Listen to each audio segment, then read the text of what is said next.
Hello and welcome to another Facebook Live here at in your Cravings for Good, which I'm going to rename probably at some point to Life Without Cravings, just as my YouTube channel.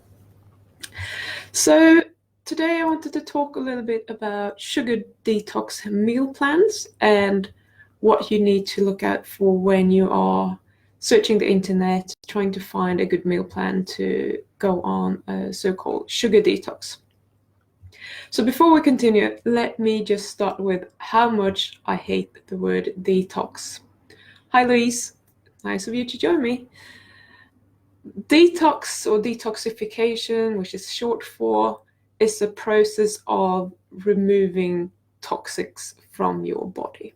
Okay, so yes, sugar can be toxic in your body, in your bloodstream. If you have too much sugar, it will be toxic because it binds to all sorts of molecules in your blood and it will cause inflammation. So that's the toxicity of it. However, sugar is also necessary for us to live. We cannot live without blood sugar. So just using the word detox, I think that's very misleading. It sounds like it's almost acute intoxication from eating sugar, which sure we can get the blood sugar can get too high, but I don't really like the term. So anyway, if we're going to use the term, let's say every time we do not eat sugar and every time we are, like for an extended period of time, like when we're sleeping, we are already detoxifying. So I'm not really sure what the purpose of having a sugar detox diet, what that actually means, if that means get rid of your cravings or get rid of the habit of eating sugar. What do they actually mean? To me, it seems like most of these diets think that a detox meal plan should be a meal plan that does not have any added processed sugar, and then that is fine. No, I don't agree with that at all. I think that is crazy, but we're going to have a little look at it. So, hello, Joanne. Nice of you to join me. So, the thing is that when our blood sugar is getting low, we usually have some stored in our body and we will release it. And when it's too high, we will store it because it is toxic, if we want to use that word. So this is something that our bodies take care of themselves. If we don't eat any carbohydrates or any sugars at all, what will happen is that we will create it. We will create it from fat and proteins. And that process is called gluconeogenesis, if that rings a bell at all. It's not important, but we have a process in our bodies where we will produce the amount of sugar that we need to survive. There's no drama. We will never pretty much run out of sugar unless we're actually starving to death, which takes months and months on end. So this is a very slow process. So having said that, we need some sugar in our body, but that does not mean that we need to eat it, okay? So let's just be very clear about that. Right, so it was a few years ago since I was working as a diet advisor and a nutritionist, but all I saw then, my clients that had been or were going on a sugar detox diet, they just went on these crazy diets. And so I thought maybe things have changed. Maybe I should look this up. So I contacted my Secret Service agent, Mr. Google, and asked him to have a look, and we did.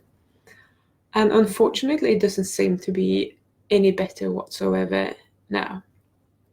So I'm just going to read this out to you because I found I can't even. It's just like internet is full of sugar detox diet plans, so you can find whatever crazy shit out there.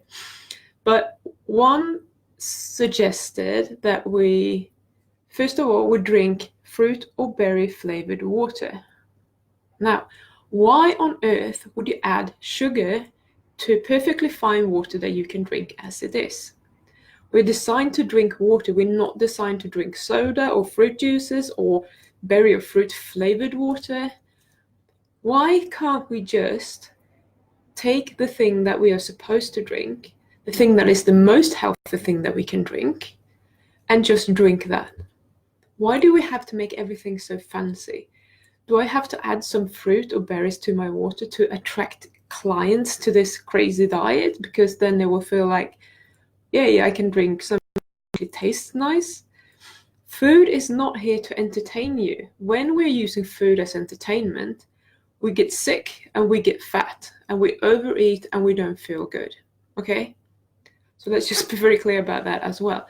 So whereas if you put 3 blueberries in a liter of water, it's probably not going to make a huge difference, but it's totally unnecessary. And it obviously depends on how much fruit or berries you put in there. You will still get that little sweet flavor, which will trigger your dopamine system. And here we go, we're on the roller coaster again. We're triggering this pathway, and we're just reinforcing our cravings, even though we're on a sugar detox diet. The second suggestion for what we should eat is roast vegetables. And the reasoning for that is that when you roast vegetables, they go sweet. And I'm like, come on, that is madness. Why on earth do we try to do a sugar detox diet and we're just putting in as much sweet foods as we possibly can? In my opinion, the whole purpose of a sugar detox diet should be to get you off sugar and get you off the or the sweet taste, so that we don't actually want to continue eating the sweet things. So here we go again. We're eating sweet vegetables. We're having berry or fruit water. And why they are sweet when you cook them is because you're cooking them, you're breaking down the starch in them so that they actually are sugars. Starch in itself might not be ideal, but when it's sugar, it will just go out into your bloodstream even quicker. It will spike your insulin response much quicker, and you will get this whole hormonal thing started. So that is not a good thing. Then they had a variety of snacks that they suggested, which was air-popped popcorn, the glycemic index, if we want to look at that, which is very inaccurate because different people respond differently to different foods. So I wouldn't necessarily go on that. It's kind of in the middle. It's not great. It's not the worst thing that you can eat, but it's almost pure carbohydrates. It's not almost nothing else in there. Rice cakes. I hate rice cakes. And the reason for that is that I've been working as a personal trainer and instructor and all those kind of things for 10, 15 years. And rice cakes seem to be following the fitness industry wherever it goes. There is absolutely nothing nutritious about rice cakes. It's just pure sugar. It's popped rice. It's already broken down. So you eat this. It's not quite as bad as eating bread, but it's not far off. Yes, there is very few calories per rice cake, but they're all sugary, and you will absorb them really quickly. And again, you will get the insulin response, and here we go again. So that's not a very good thing to recommend. Fruit smoothies. Talk about sugar bomb. You put all these fruits in and you just mash them up. So first of all, you don't even have to chew it. You just drink it, and it's all sugar. It's both glucose and fructose. Now, fructose will not spike your insulin, so from that perspective, it's good. However, fructose goes straight to your liver, which means that your liver cannot work as it's intended to do with detoxifying other things, because the liver is your detoxifying organ, if you like. It takes care of everything that is dangerous, and it has 2 different processes where it's making it water soluble and fat soluble and so on, so that you can eventually just weed out. That's what the liver does. So if you have a huge amount of fructose coming in, what the liver has to do is that it has to prioritize that. And that's how we get fatty livers, when we consume too much fructose. Now, if you were eating just fruit and never consuming any other fructose, you might be safe if it's a normal amount of fruit. If you have 1 fruit per day, you're probably not going to get fatty liver. But if you're making fruit smoothies and you're just packing it full of 400 grams of fruit and berries, then I don't know if you're meant to have actually any fat in there at all, but my suspicion is not. Then it's going to be quite a lot of carbohydrates in there, and fructose mainly, probably. So please don't do fruit smoothies or berry smoothies. It's not great. It's not good for you, I'm afraid. Sorry. They also recommend the spices. I'm not really sure what that was about. They didn't explain it, so I'm just mentioning it. I don't really have a comment on that. Spices are fine. I use a lot of spices most of the time, although I cut down a little bit. And yes, so the top advice was add fruit and berries to morning meals, to salads, and pineapple in the stir fry. So here we go again. We have perfectly unsweet meals that we eat, and then all of a sudden they want us to add fruit and berries to every meal. So you want salad with some sort of fruit in, apple or whatever it is, and then stir fry with pineapple. And I think they suggested oat porridge with fruit, and it's just having, carbs with more carbs. And this is insanity. I don't really know what to say. I feel like I've been saying this for so many years, and things are not changing, and people are just getting fatter and sicker and more addicted to the carbohydrates. And now we have poor people who actually want to go on a sugar detox diet because they maybe feel like they're out of control and they need to start somewhere. Maybe they want to lose weight. Maybe they just want to get control of the carbohydrate intake. And then we're putting them on these diets with tons of fruit and easily digestible carbohydrates like the rice cakes or roasted vegetables and so on. So we have the problem with the sweet taste. So you're getting reinforcement for your neural pathway that will trigger your cravings. Now, if you have listened to some of my previous videos, I said that, let's say that the chocolate cake will trigger or release an amount of dopamine on a scale from 1 to 10, it will release an 8, and the steak will release a 4. So let's say roasted vegetables are not as sweet as a chocolate cake, clearly. So they might just release a 6. So what is happening here is that you are getting a dopamine release. You will reinforce this pathway, but you're not getting the full response that your body wants and that your brain wants. And what will happen then is that you will be almost obsessed. You will get stupid sweet cravings. You will really want something more to eat. And if you're now on a sugar detox diet, you might start to, piling down on the fruits because they are allowed, or do other crazy shit. So this is just perpetuating the problem. It's just getting worse and worse. And once you get off this sugar detox diet, you're probably very likely to just go on a proper sugar binge, because you have been getting some sugar, but not in the form that you want it, not in the form that your brain is looking for it. So you've been teasing it for this whole time while you've been on this sugar detox diet, and just feeding it a little bit and a little bit, but not giving it exactly what it wants. So it's going to go totally crazy once you finish this diet. And then I found another one, which was Eating Well was what it was called. It was slightly better, but they also add in fruits and berries with almost every meal, and I don't understand this. So they just said, have breakfast with an orange. I mean, don't get me wrong, I love oranges, but why on earth would you just add an orange? Most people don't even feel or have the cravings in the morning. So we want to add in an orange so we can get them started earlier. Is that the purpose? It doesn't make any sense at all in my book. And if anyone has any, suggestion for why someone would want to add in an orange just randomly at breakfast, then please let me know, because I'm totally clueless and I'm getting quite upset with some of this advice. So excuse me if I'm getting a bit fiery. And then they also had AM snacks. a cup of raspberries, and that's it. A cup of raspberries. Yeah, I like raspberries, but again, berries are better than fruits generally.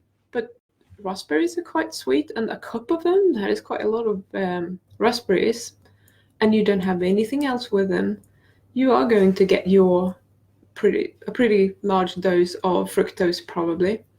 And again, what's even worse, in my opinion, is the reinforcement of this neural pathway. It's sweet, but it's not sweet enough. Is 1 cup going to be enough?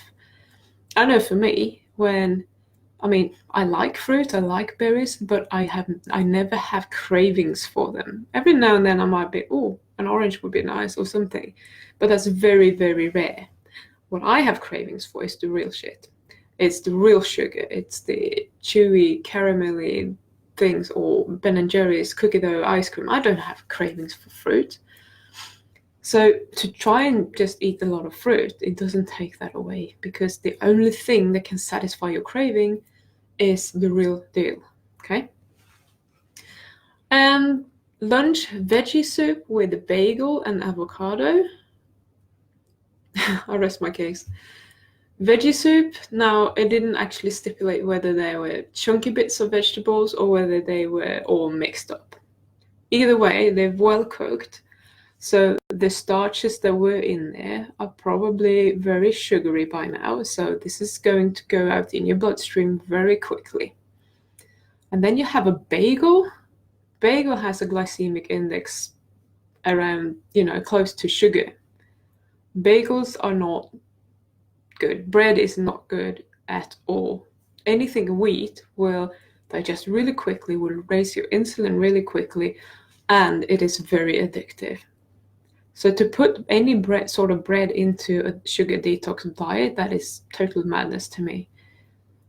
Avocado gets a thumbs up from me. I love avocados, and I don't see a problem with them. And then we went on to the PM snacks. We had the suggestion with raspberries again, or peanut butter oat energy balls. So peanut butter is really something that there's an amount of fat and amount of carbs, and it's maybe not the worst thing that you can eat, but so many people are not doing well on peanut butter for other reasons. So this doesn't really have anything to do with the sugar detox diet per se, but peanut butter is not ideal for most people. Peanuts are known for growing a lot of mold on them, and the peanuts that they're actually grinding into peanut butter are usually the ones that they can't sell in packages, because then you would see if they were damaged and had mold on them and so on.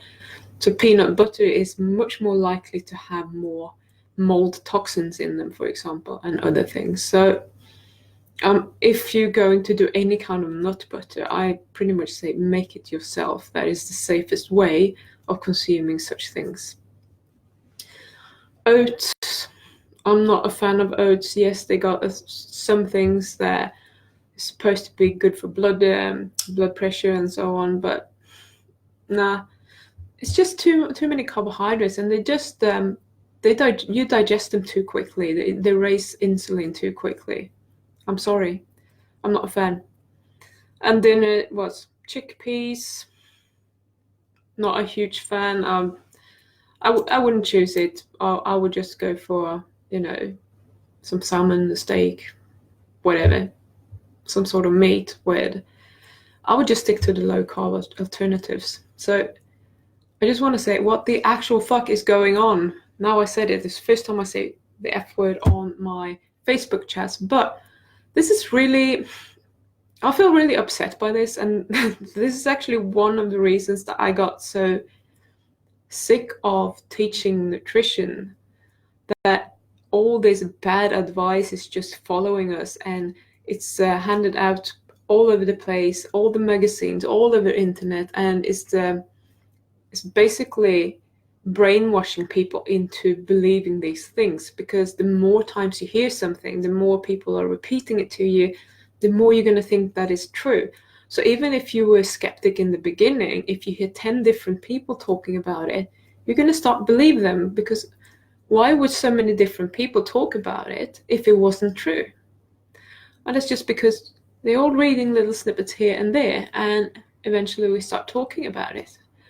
So I think this is madness, but there you go. So it's really like going on these diets. It's like taking away what a sugar addict really wants, giving them a poor substitute that doesn't quite cut it, and then expecting them to, at the end of this diet, somehow magically not have any sugar cravings anymore. It does not work that way. I'm very sorry, but I don't understand how that would work. So if someone can explain that to me, fine, get back to me. I'm happy to have a discussion with you, but so far I have never seen that anything that would support that at all. So welcome to madness from profiting on poor people that really want to sort their sugar addiction out or their sugar cravings. That's unfortunately what it looks like to me. So there is no quick fix. And again, some people can change their diet. They can go on this fairly low carbohydrate diet, and that will take away all their cravings. And for those people, I'm really happy for you. I wish I was one of you. As I said before, I have been on several ketogenic and low carb paleo diets throughout the last 10-15 years. That's what I've been doing, but it's never taken away my cravings. So I needed something more than that. Some people also need the knowledge about what is actually happening in your brain. And when they can see what is happening, it's like, oh, really? They just need to be aware of what's happening, and they can stop eating the sugar. And for you, I'm also equally happy. That's super cool if that's all that was missing for you. But for most people, I believe that we need to learn to just allow these cravings and actually get over this drama in our heads. And so we need to be aware of our cravings and what they're causing us to feel, and then just be allowing these feelings to be there without reacting to it and without trying to run away from them or fight them. And once we're through that, we have reprogrammed our brains and we're good to go. And that is real sugar freedom. So my best advice to you is to do not jump on the sugar detox bandwagon, because that's not probably going to help you at all. There may or may not be some good meal plans out there, but what I want you to actually look for then is that look for something that is fairly low carbohydrate. Don't look for anything that actually has sweet things in it. You don't want berries or fruit, and you don't want to have roast vegetables just so that you get something sweet in your diet. You don't want to have a lot of carbohydrates, because that will again spike your insulin. And you will have this whole hormonal thing with the insulin and the leptin resistance and all that continuing as well. Fine, what you do then is that you're feeding this system, so you don't have to go through the physical withdrawal. You just have to deal with not having the cravings. But by not going through the physical withdrawal, you will still have those cravings that are coming from that part of your body, as well as those that are up here. So you will have double those. So there's no way that I think that you are going to succeed sustaining this once you're finishing that meal plan. And yeah, so lastly, just learn to allow your cravings rather than fighting them. And stay away from the carbohydrates. The lower carbohydrates you can, the lower carbohydrate diet you can go, the better. If you want to try a carnivore diet, that's probably almost ideal. You can add in some fat on there. Some people like add in, the leafy greens and things, depending on how far you want to go. But I would say even stay away from the starchy vegetables if you really want to get rid of the physical cravings, and then deal with the mental bit as well. So that's probably my best advice for you, to ultimately give you a total freedom around sugar. And if you want to go on such a diet, just so that you can excuse me, that you can kind of kickstart this if you like, because most people want to make big changes so that they can continue on a new path. So start with a diet if you like, and then practice your allowing your emotions along the way, and hopefully that will take you to where you want to go. So there are a couple of people here today. I haven't seen any questions, but if you have any questions, it would be good if you posted them now, because I'm actually finished 25 minutes. Anyway, thank you so much for joining. It was great to have you here today, and I'm going to be back again next week.